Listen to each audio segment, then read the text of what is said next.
সূৰুযমুখী ধাৰাবাহিকখনৰ আজি নিশা আহিবলগীয়া এপিছডৰ প্ৰমো মুকলি হৈছে। আজিৰ প্ৰমৰ প্ৰথম ভাগত আমি দেখিবলৈ পাইছোঁ মাহীয়েকে কৈ আছিল, বিয়া দিয়া ছোৱালী ঘৰত সদায় নাথাকো দিয়া, তোমালোকৰো পৰিয়াল ডাঙৰ, মই থাকিলে অসুবিধাহে হ'ব। তাৰপিছত আমি প্ৰমত দেখিবলৈ পাইছোঁ অনুস্মিতাই বিজয়ক কৈ আছিল, তোৰ অৱস্থা দুই নাৱত দুই ভৰি থোৱাৰ দৰে হৈছে, মন বেয়া নকৰিবি। তাৰপিছত আমি প্ৰমত দেখিবলৈ পাইছোঁ বিজয় আৰু পৰি আগবাঢ়ি গৈ আছিল।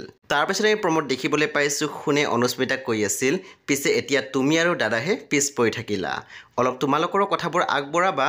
তেতিয়া আমি দেখিবলৈ পাইছোঁ অনুস্মিতাই মাত দিছিল, বঢ়াব লাগিব। সেই বন্ধু বান্ধৱীসকল, আজি নিশা 8 বজাত ৰং টিভিত আহিবলগীয়া সূৰুযমুখী ধাৰাবাহিকখন খুবেই বেছি ইণ্টাৰেষ্টিং হ'বলৈ গৈ আছে। সেই আপোনালোকে চাবলৈ একেবাৰে নাপাহৰিব।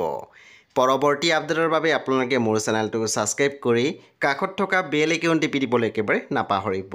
আৰু প্লিজ আপোনালোকে মোৰ ভিডিঅ' এটা লাইক কৰি দিব।